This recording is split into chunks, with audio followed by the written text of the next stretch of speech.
Walk me through the first 4 weeks of this season. Listen, when your offense scores 91 or the team as a whole scores 91, obviously we know that's not sustainable. And then 2 tough losses that you could be 4-0, just like the Chiefs. This could easily be 4-0 versus 4-0 on Monday night. How do you assess the first month of this Saints season, Tyrann?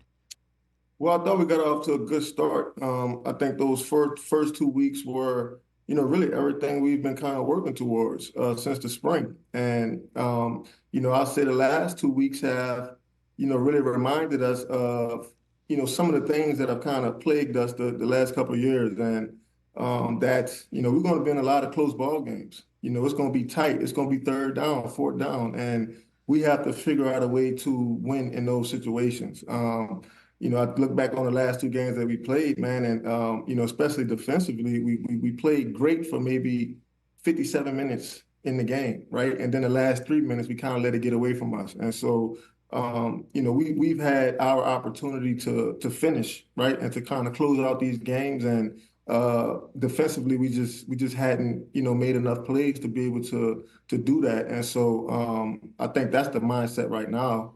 Is how can we get in these games? We know we're going to be in competitive games, but how can we find a way to make those plays in those critical moments, down the stretch? How do you address that? I mean, how does one address that subject matter when about closing?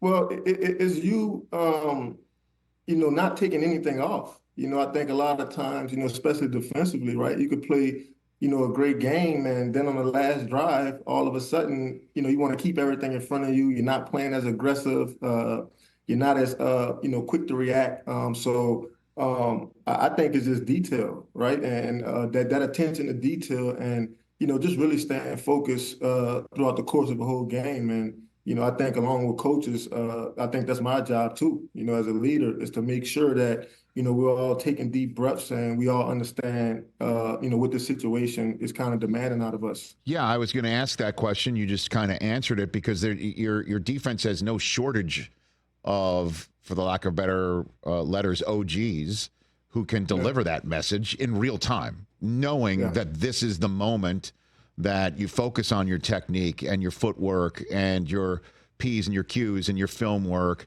And I mean, is that done huddle, sideline? Like, do you do that, or you just assume your teammates kind of get it too, Tyrann? Well, I think it's a good reminder that to never take anything for granted. I think anytime you come to the sideline defensively, it should be some type of communication, right? And especially when you get down to the last seconds of a game, right? Because those aren't the plays that you were seeing all game, right? And so these plays are going to be a small menu, but it's what they want to do. And, we just have to be locked in to that, you know what I mean? And, like you said, Rich, we have more than enough players on our side of the ball to be able to, make those plays in those critical situations. And it's just all about us doing it. And I mean, we're on Monday Night Football. The whole world is watching. We're playing against one of the best offenses, in football. And so it's going to be a great challenge for us, but we got to find a way to stay locked in, for the entire, course of the game. Yeah, opportunity, right? Because what better way to kind of wipe out the last 2 games than to go in Arrowhead on a Monday night and come out with a dub,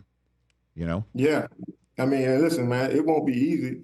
Like that's a great team, right? And when we talk about critical situations, down the stretch moments, late in games, right? I mean, that's pretty much the Chiefs' identity, right? Like they've found ways to make those plays, to make those tackles, really late in the game, down the stretch. Some of the biggest games, in the world, right? Like we've seen them done that, Super Bowl after Super Bowl. So this is definitely be a great test for us because we know that like this is a team that's going to play 60 minutes. And Travis Kelce just had his best game of the season in terms of production, that's for sure. And the narrative on a lot of parts around our football-loving nation, Tyrann, is that 87's lost a step or he's slowed down. What have you seen on film? Well, to be honest, Rich, I think, Father Time is probably going to catch up with all of us. But to dismiss Travis as, being anything other than a valuable weapon, I mean, it's just nonsense to even think about it in that way. He's still a savvy player, and you could kind of see throughout the first 4 weeks that the tension wasn't really on him, right? Like you could see Rashee Rice and you could see a lot of other players kind of getting involved in the game plan, right? But like, I've known Travis long enough, and I've played against him and played with him long enough to know like he will be the last person I fall asleep on Monday night, like because I know at any given moment, man, like he can make that big time play on third down. He can make those those great plays in the red zone, right? And we talk about Patrick, right? Extending plays, those secondary plays.